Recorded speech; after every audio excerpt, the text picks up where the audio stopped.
what I said. We're doing big bore kits and ported heads and all kinds of fun things. You didn't catch the last video? Well, you should go catch the last video because that's where we talked about all this. We introduced it and we got to this stage. From here, we just keep taking it apart. So with that, let's get on it.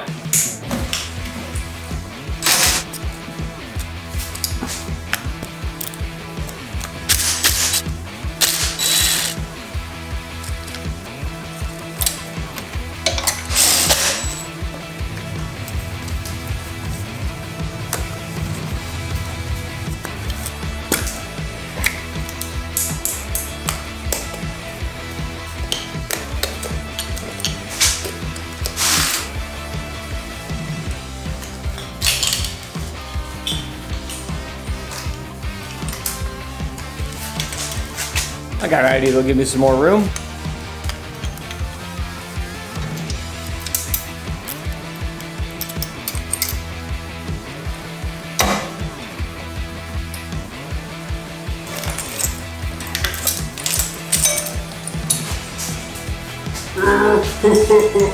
Wiring harness, that's probably one of the more intimidating things to remove. I bet most people would be more comfortable removing the engine once everything is out versus this. Of course, the really fun part is when you have to put this back in, figure out where everything goes. You know, it seems like it would be really complex, but reality is once you kind of get this in a position, everything's gonna line up with the things it needs to connect with and the connectors. It's that weighty thing too, isn't it? You can see why, you know, like the street versions of bikes are a lot heavier than the, you know, pure off-road versions. It's probably 10, 15 pounds of wiring. Things should speed up a little more now.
About to remove this sprocket here. I wanted to show you guys something.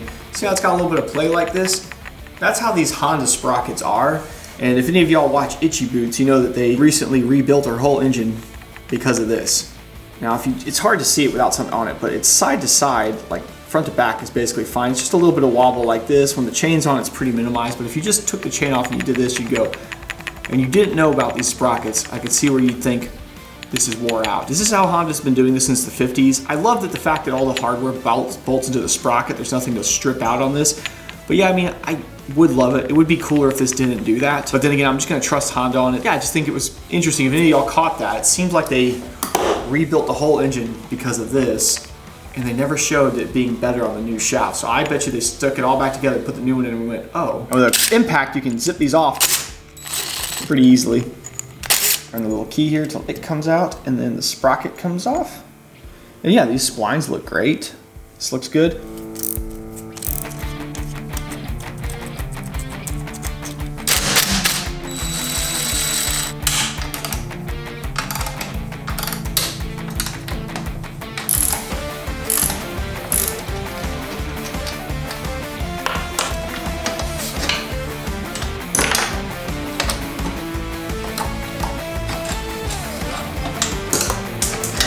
Holy corrosion, Batman, look at that. To clean these off and put a good bit of grease in that hole. That'll help seal it and keep that from happening again. So I'm about to remove this motor mount bolt. So I temporarily restuck this one in up front, so I at least have one of these two.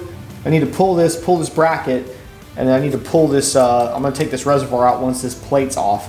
But like I said, for good measure, I still have a motor mount bolt down here. That way when I pull this one out, I've got two in, so this thing shouldn't pivot yet. So I don't really want that doing that just yet. I want it to kind of stay where it is. So that's the game plan.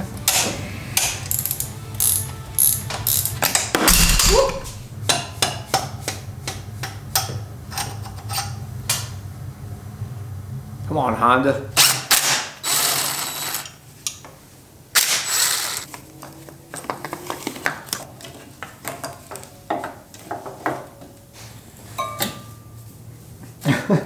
That's funny, I have a whole motor mount down here I haven't loosened yet, but apparently it's loose.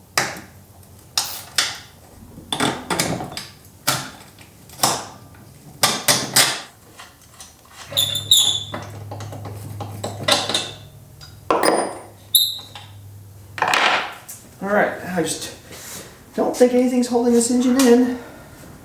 That's a good way to grab it.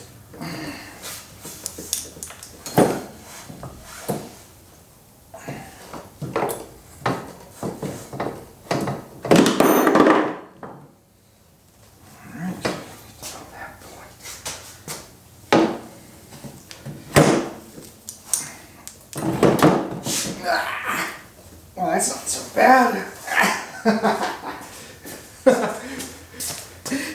It's a boy.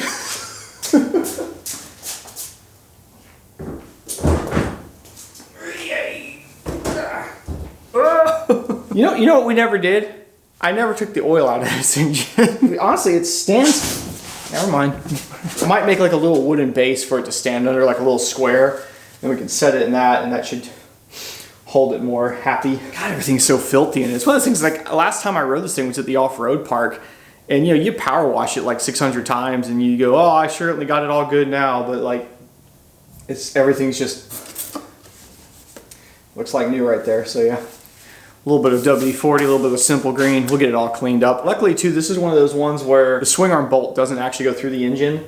Just a little bit easier, I think, to remove these when you don't have to with that. Like, I like the bike to kind of be a rolling chassis if I can. Whenever we go to put that back in, we'll mask the hell out of everywhere we think it might touch the frame, just so we don't scratch anything going back in.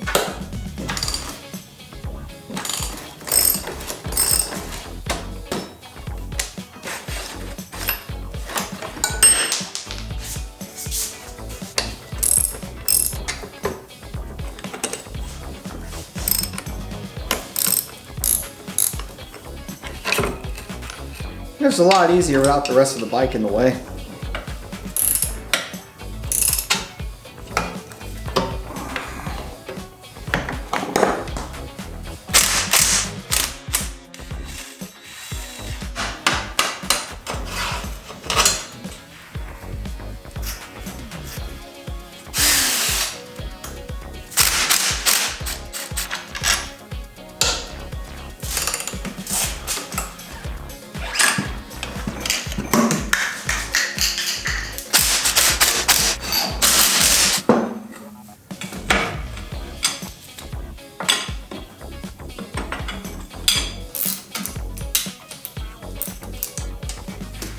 Make me do it all the silliest ways.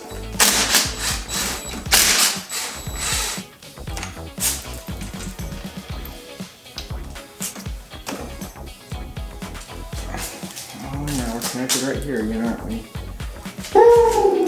The hand guards are connecting the bars now. Back to it. Forgot about that.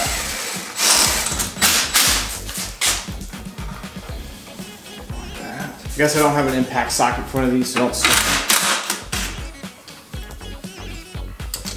I'm actually gonna stick this back up on here.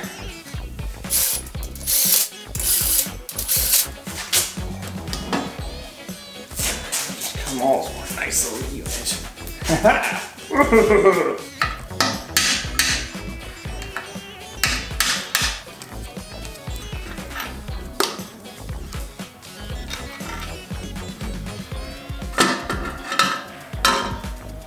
I don't see any reason to drive the race out of the top here because these bearings are still in perfectly good shape. This is gonna be sealed off when we powder coat anyway. This doesn't need to get sandblasted or powder coated in this here. Besides, once you remove it, you really gotta replace it. Don't really wanna replace it. That's it, it's new, it's in good shape.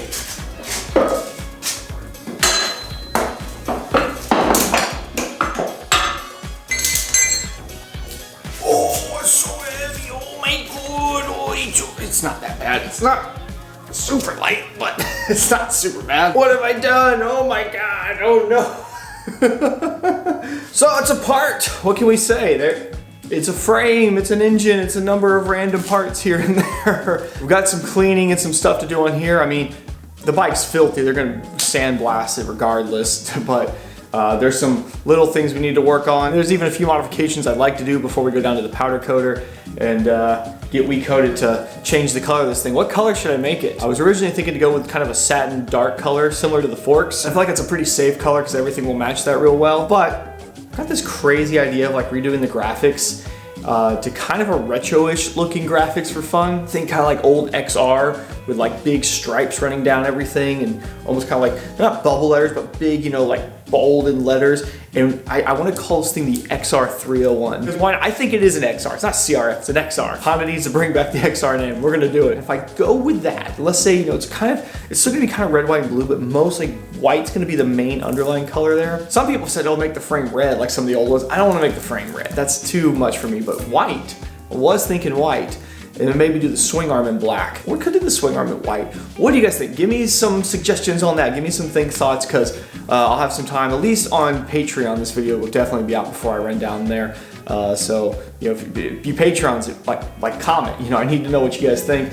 Speaking of that, if you do want to see these videos earlier, they always come out like 2 to 3 videos ahead on average, typically about 3 weeks, and they're ad-free while they're early access. It's $1 a month. Of course, you can join the Discord and come chit chat with us in there. That's always great fun. So, speaking of people in my Discord, somebody was asking me yesterday about this. Said, Jake, what kind of tools was required to do all this, to tear a bike down like this? And realistically, it's not that much specialty stuff. Like 99% of it was just like a standard set of metric tools, you know, like the sockets, ratchets, you know, Allens. You'll need some Allen keys, and I like the Allen sockets. There was a few big ones like the axles for the swing arm and wheels where you need a big nut. The front takes a weird 14 Allen key, and then this was a 30 up here for that big old guy. So there's a few, but there's actually nothing that spectacular. Taking it apart is the easy part. It took me 3-ish days just because I'm filming it. I'm also kind of editing this as I'm going, so the process is a little slower for me. But realistically, if you got up and ate breakfast and came out here on a Saturday, you'd have this apart well before dinner time.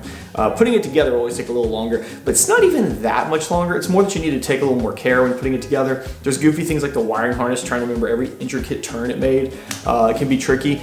It's always good to take a lot of photos, or heck, make a YouTube channel and video it, so then you can just go back and watch the video and see, oh yeah, that's how I took it apart. That can be helpful at times, just certain things like that. You don't have to do it for every little step, but there's certain parts you can find that helpful. Also in general too, it should be noted, like I didn't do this as a detailed, here's every nut and bolt to remove. I've tried to show a lot of the main bolts and nuts you need to remove and the main fasteners, but there's lots of little stuff I was popping off and removing between moving the camera around. And I did that for 2 reasons. One, I think anybody taking this on, you're probably gonna be a little more confident. I think you're gonna know a bit more what you're doing. I just don't see the average just random person doing this. Maybe I'm wrong, maybe you would, and that's cool, but I think you'd want to build up to this, you know, do some other jobs, do some other projects, and get to where you're comfortable doing something like that slowly. And the other thing too is, if I did it like that, this video would be hours and hours long. It would take me like a week to take this apart. There's already so many little camera moves and things I have to do, and I'm a one-man band here. I don't have a crew. It's just me. Doing jobs like this is just something you build confidence to, you know? I mean, obviously, I'm formally trained. I went to school for this kind of stuff,